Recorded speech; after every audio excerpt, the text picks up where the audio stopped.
Hey, welcome to Taylor's Trick Taking Table. I'm Taylor, and whew, it has been a week or 2 or 20 for the channel and for trick taking in general. I was a part of the trick taking, climbing, shedding kind of all play Kickstarter, and it's awesome to see how well it's doing. We're kind of in the middle of a trick taking renaissance, if you will. Thank you. Their words, not mine. It's interesting because I'm in such like a trick taking bubble. I'm like literally surrounded by them, and I play them a lot and think about them in the channel. That trick taking is ever present on my mind, and I feel very biased. So when I see the numbers go up for trick taking, I'm like, ooh, yes. But it's nice to have third-party sources, independent studies, confirm that yes, we are in a trick taking renaissance, which I absolutely love. And also, just absolutely crazy, we passed 2,000 subscribers for the channel, which I just like can't. I'm speechless. I can't contextualize it and like fathom that number. I remember when I started, I've said this before, but like I was like, oh, 55 subscribers, that'll be it. Just because in my mind, especially on BGG, like trick taking wasn't like too highly rated or like talked about too much. Like it just seemed like a genre that like I loved, but didn't have much coverage. Kind of the impetus of the starting the channel. So what I've been doing, because I like don't understand how 2,000 works, is I'll look up like I live in Oregon. I'll look up like Oregon cities by population, and I'll try to find like like one that's close to 2,000 that I've been to, and I've been like, okay, so kind of like a mill city. Yeah, that's a dumb way to do it. That doesn't make any sense. But thank you so much. Y'all are the best. I do a thing every time we hit blank 55 subscribers on the channel. I'll do a giveaway, and it's been a little bit. The last one was 1655.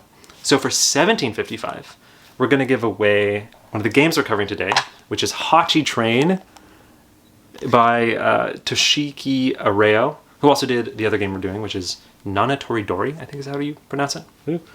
And the hook to this is it's like Scout. It's like a climbing shedding game where you can't rearrange your hand, and you're trying to play bigger and bigger sets of cards. But the kind of twist on that is whenever you play to the trick, you have to take the cards that were previously played by the previous player, and back into your hand. So it's like, yeah, you got rid of cards, but you just took some back in your hand. It's kind of like a 2 steps forward, 1 step back kind of vibe. And Toridori is like a twist off that. It's kind of like a re-implementation-ish of Hachi Train. So we'll go to the table in a little bit. Forgot what those were called. They're called tables. And I'll teach you how to play both of those games. But first, because we're giving this away, and I say we, because the amazing Ty, oh, look at this guy. You may have seen him on the All Play Kickstarter video. He plays person on the street number 2, number 3. And Ty is just like a beacon in the trick-taking community. He does so much for the genre, especially locally, which I think is a huge thing. He co-owns a local game store called Cloudcap Games, and in the store they have trick-taking nights. They have a very prominent trick-taking display of games, and he's always talking about how like he'll show people coming into the shop trick-taking games. I think they're a wonderful kind of gateway to the hobby, and he just does so much, and online as well. I think many of you watching have probably had Ty help you get a game. And so one of the reasons we're giving away Hachi Train is it's actually his copy of Hachi Train. So Ty is the one, really, who's giving this away. But we're celebrating. He has a new site open as of today called TrickyImports.com. Oh my gosh. Look at that logo. Drawn by his daughter, by the way. Isn't that cute? It is... it's kind of like a wonderful solution for me. Just like, I'll do so many imported trick-taking games because trick-taking is big in Japan and Germany and Netherlands. You know, it's like just a huge genre outside of the US. That often I'll cover one of those games, and people in the comments will be like, how do I get this game? And I'll have to be like, well, do you want to learn how forwarding works and certain addresses and all those type of services? And it's like too long for a YouTube comment, so I'm like, could you like DM me? So I am super excited because this is going to let people get those imported trick-taking games so much easier. I'm so excited. So if you go to the site, Ty has a lot of stuff I've covered, a lot of stuff I haven't covered, and he's just kind of has this wonderful collection of all these trick-taking games that previously I'd have to be like, sorry, like, it's really hard to get to people in the comments, and now I can just be like, just go here. Ty has made this so much easier. So anyway, Ty is just an amazing person. He always puts up with, I'll bring wacky games that I'm hoping to play for the channel to trick-taking nights, and I'll be like, who's ready to play? Like, I'll walk in with a bunch of like new ones, and Ty's always up for it, always has a wonderful take and opinion on the games we play. It has wonderful feedback. Oh my gosh. So yeah, just Ty is just an amazing person. So check out Tricky Imports, and want to know what I personally love is the fact that whenever I do giveaways, I'm always like paralyzed with how to give the game away, because there's so many great comments and so many interesting angles that people will take the question I'll ask. So I'm just going to put it on Ty. So I'm going to ask, if you want a copy of Hachi Train, in the comments below, put your favorite superhero, because he and I, like last night, we just played the new Marvel deck building game. It's called Damage Control, I think. And I know he's a big Marvel Champions head. Put your favorite superhero in it, and I'm going to make Ty pick the winning comment. Maybe it'll be his favorite superhero. I don't know. Who knows? So, yes, if you want a copy of Hachi Train, put that in the comments below. And check out Tricky Imports. Ty did a wonderful job on the site, and he's just a great person. So, anyway, let's go to the table, because maybe you don't know how to play Hachi Train, and I'm going to teach you how to play Hachi Train and Toridori. The deck in Hachi Train is numbered 1 through 8, and how many of each number you include in the deck is dependent on the player count. So this is set up for 5 players here, because there's 5 of each copy of number, like there's 5 ones here. But if you're playing 3 players, you would just remove 2 of each copy, so you'd have 3 ones, 3 2s, etc. Here we have the game set up for 4 players, so no matter the player count, everyone's going to get dealt 8 cards, so the whole deck of those 1 through 8s, and every player is going to get $200 million each. This is the life in the game for each player. So how the game works is you're trying to get rid of your cards as fast as you can. It's a shedding game, and the last person left in the game is going to lose $100 million. So they're going to flip their card over to the $100 million side, and then if they lose another round, then that would trigger the end of the game, because one player is out of money. So that is kind of like the life in the game. In addition, there will be a deck set off to the side for when players pass. They'll draw from this deck, and they kind of have stronger cards. They are combination cards, so like a 1-2, a 3-4, 5-6, and a 7-8. These are going to be shuffled, and they represent both of the numbers that are on the card. And so these go to the first 8 players who pass in a round. So we'll put those up there. They have black borders, so you can tell if someone has them in their hand. Moving to the gameplay, let's say it's the green Railroad Ink player is the start player. When players pick up their cards, they have to make sure not to rearrange their hand in any way, because it's just like Scout or Grass Greet or Dealt. Players can't move around the cards in their hand. And when you play cards, do the trick, they have to be touching. So what can you play in this game? Well, you can only play sets. So same number combinations. So singles, pairs, triples, and let's just say, for this example, this green player here played a single 6, which was great because now it moved these 2 3s touching. So maybe in a later trick, they can play those 2 3s. And what beats things in this game, because it is a climbing game, is higher of the same amount of cards. So let's look at the Railroad Ink player over here, looking at their hand. So higher of the same amount of cards. So let's say they played this 7, that would beat it. Or if you have more cards, so notice how this is just 1 card here. So anything 2 cards or more would win. So like this pair of 1s would beat that 6. An interesting thing to note in this game is when you beat something, you actually have to take it back into your hand. So when you play, you kind of have to pay attention to what you're beating, because that is going to go into your hand, and it can go anywhere you want into your hand. So maybe they place it next to this 6 here. So then coming to the yellow Railroad here, of course, they could pass if they want to, but maybe, yeah, so actually they have to pass. So this is a good example for the passing. So the player who passes gets to draw one of those cards that I explained at the beginning, which is kind of like a special card. And so they can put this anywhere they want in their hand. Maybe they are going to put it in between the 7 and the 8, because this acts as both a 7 and an 8.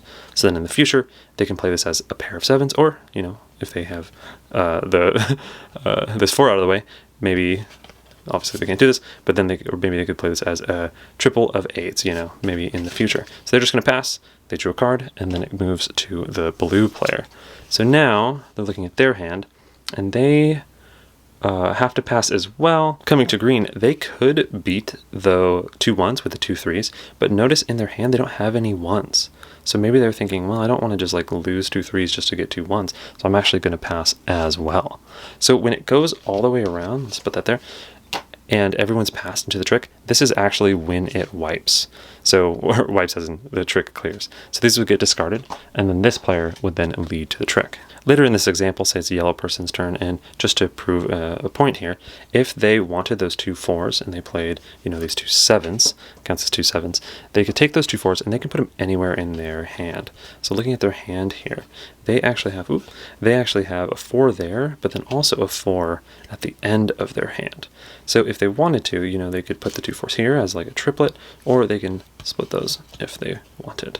And again, the play would just continue around until everyone passed, or, you know, playing higher and higher sets. Later on in the round, if this deck is empty, the player who passes just won't get any of these. So it's kind of like 8 first passes get these kind of special bonus cards. And the round would just go until everyone's out but one person. So let's say the blue person still had cards left, and this yellow person played their final thing. The blue person would just flip this.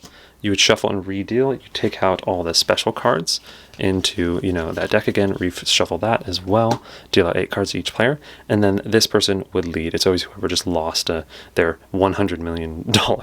And so yeah, you'd play until someone lost all their assets or all their money, or until the end of 4 rounds. And then the player or players with the lowest assets lose. So yes, it is possible if you're playing a 4-player game and you played 4 rounds and everyone lost, that everyone loses. The deck in Toridori is 9 copies each of numbers 1 through 7. If you're familiar with Hachi Train, you can just jump to this timestamp and I'll explain the differences between that and this game. But if not, how you play Toridori is each player is going to get dealt 8 cards, no matter the player count, and 2 of these little penguins. These are kind of the lives of the players in the game. If they're the last to shed out, they're going to lose a penguin. And if you lose both your penguins, you're out and you lose the game. All the undealt cards are just over here, and that's for when players pass. They can draw from that deck. Starting with the start player, let's say it's this root bird here. They're going to pick up their cards, and everyone, when they pick up their cards, they can't rearrange them. It's a really important thing. If you've played, you know, Hachi Train or Scout, you know that you cannot rearrange your hand in these games. How the gameplay works is players are going to pick up all their cards in their hand, and they can't rearrange it. Really important. Kind of like Scout or Hachi Train, they can't rearrange their hand. And so players are going to only be able to play cards that are next to each other in their hand. What can they play? They can play singles or pairs or triples, any set. So any of the same number. So maybe starting with the start player, this root player here, they can play any one of their cards. They don't have any pairs touching, so they would have to play just one card. But maybe they are trying to bring these 6s closer together, so they're going to play that too. And play would move to the next player, and it's a climbing, shedding game. So players are trying to get rid of all the cards in their hand, but how they do that is they have to play higher. That's the climbing part. So to play and beat this 2, this player over here would have to play something higher, so they can't play this 2, even though they would want to, because then it would give them 3 4s altogether, which would be super strong. So instead, they're going to just play this 3. And in this game, so you are trying to beat the previous thing, but once you do beat it, you can actually have the choice of whether you want to take this into your hand or not. So this player, when they played the 3, they picked up what was played earlier, the 2, and they could, if they wanted to, put it into their hand. So they could just discard it if they wanted to, but they see they have the 2 there, so they're going to actually add the 2 right there. That's going to make a stronger pair for them. So then coming to Corviknight over here, notice they have these pretty separated cards. Maybe they can play a 6 and toss the 3 into here. And this is going to keep going around. And so as you can tell, it only goes to 7. So like in this case, if this player can't play a single higher, you can always play the same number of cards would be stronger. It doesn't matter the rank. So the Peacock here, if they wanted to, they could play these 3 5s, because even though 5s are lower than 6, the number of cards is actually stronger. So maybe they do want to do that, they'll just play those 3 5s, and since they don't have any 6s in their hand, they don't want to add the 6, so they can always choose to just discard it. Coming to the next player, if they can't beat those 3 sets of 5s, then probably not. Yep, they can't. Or if maybe they didn't want to, like maybe they did have 3 7s touching, or 4 1s, and they just didn't want to beat this, you can always pass in the game. And when you pass, you choose, or you draw a card, and now you can choose whether you want to add this to your hand or not.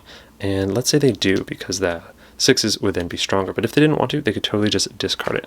So this is just going to go around and around and around until all but one player are out of cards, and then that player again is just going to lose a penguin. And so yeah, you keep playing until a player's out of penguins, and then all the rest of the players wins. Hey, if you're here from Hachi Train, the only differences are the theme is birds as opposed to trains. Every player gets 2 penguins as opposed to $100 and $200 million.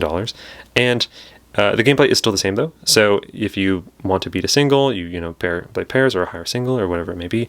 But the interesting thing is, instead of having being forced to take the card you beat into your hand, which would work out in this situation, but maybe let's just do that. So then, as you can see, it wouldn't work out in this person's hand. You can always choose to discard it if you want to. The other interesting thing is all the cards that are not dealt are just put into a deck. So there's no special cards. There's no 1/2 or 3/4. They're just all the rest of the cards. And if this ever runs out, I think you shuffle it and just keep going.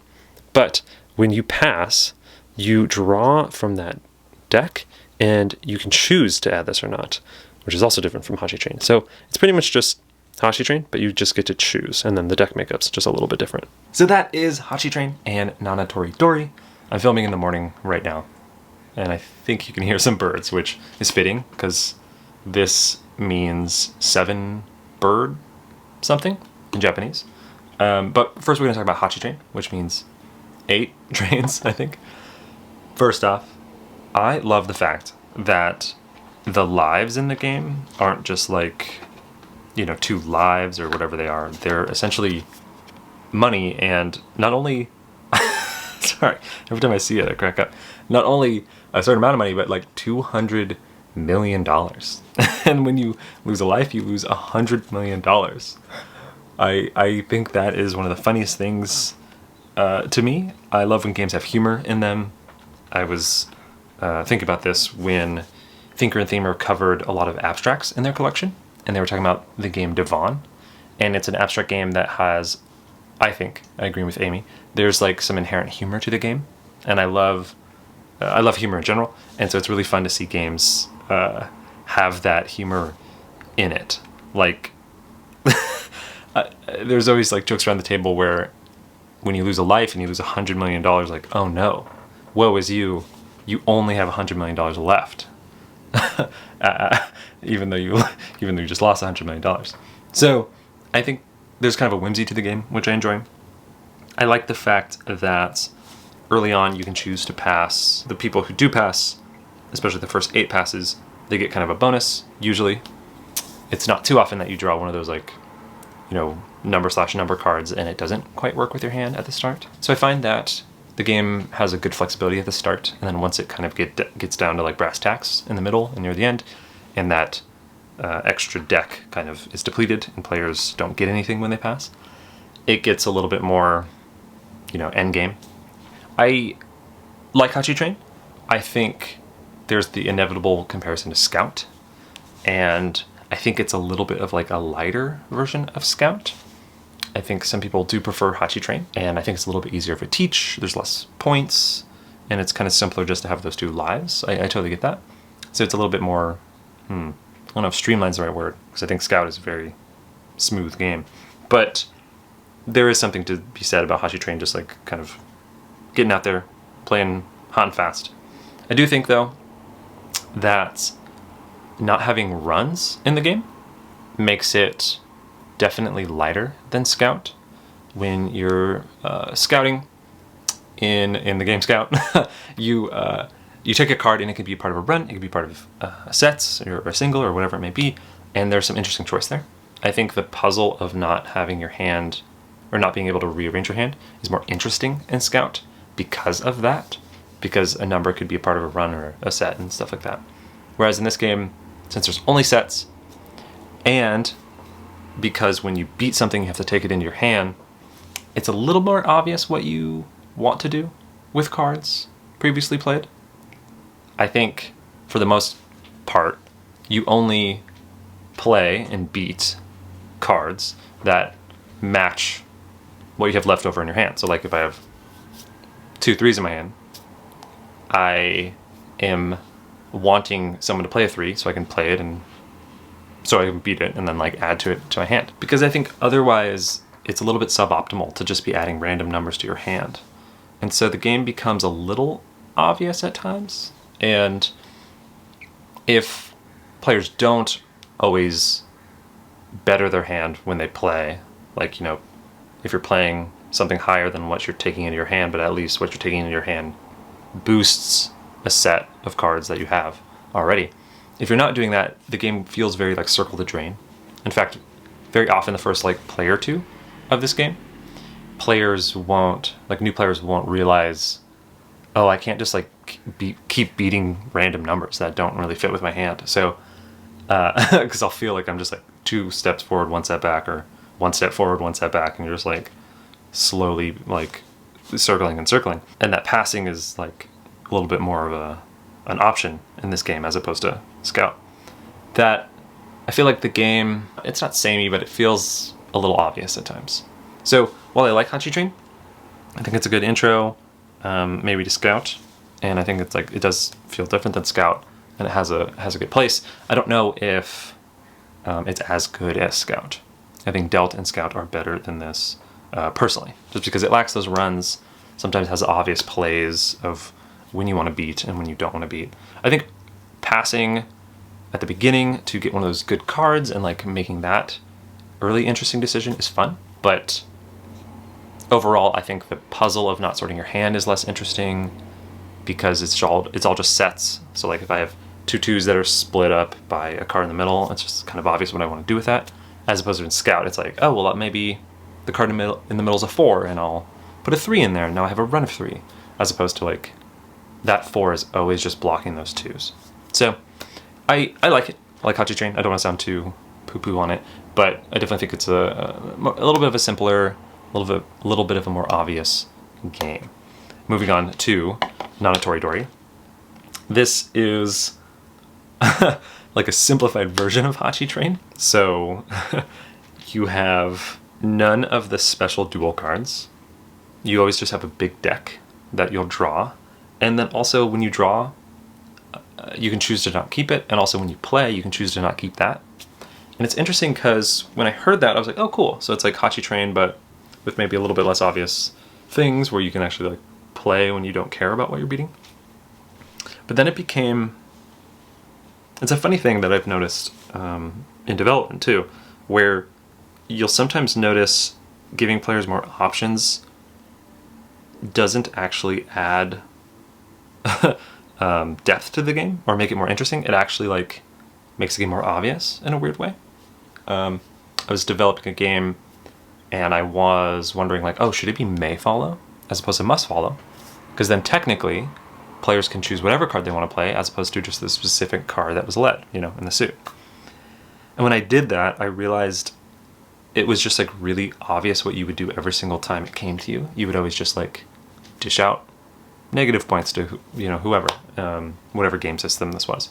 But then when it was must follow, it became a little bit more interesting because players were like, okay, I can't just deal out points.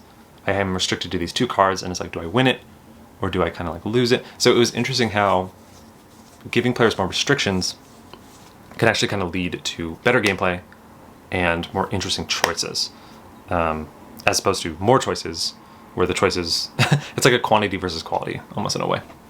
I took a film class, kind of a non sequitur. I took a film class where they were talking about how like sometimes restrictions in certain products will better the product. So, for example, in Monty Python and the Holy Grail, they wanted horses for the scenes, and they couldn't afford horses. It wasn't in the budget, so they were restricted. And what they decided to do was have that classic like coconut gag where the person like follows behind and is like pretending to make horse clapping noises while the characters like pretend to be on horses, which is a funny, great bit. And that wouldn't have existed. And I think the movie would have been less funny if they weren't restricted in their budget, and they could have afforded horses because they would have just been on horses. So, wow, what a tangent. Getting all the way back to Nana Toridori, I feel like when you add the option to where you can choose to discard things, or when you draw up after you pass to like keep it or discard it, it made the game just like super, super, super obvious. Which I think this is a great game for families or younger people to maybe get into the flow of these types of games, especially because you can't rearrange your hand, so there's still like that requirement. So I think it's a fun one, just a little bit lighter than my preference. So that is the vibe on these two games. I think I would always play Hachi Train though. I think it's a good time, especially because you only play 4 rounds. Sometimes the game makes it so, like in a 4-player game, if everyone loses once, everyone can lose. That's always a good bit. Anyway, thanks so much for watching. I'll catch ya later. Bye.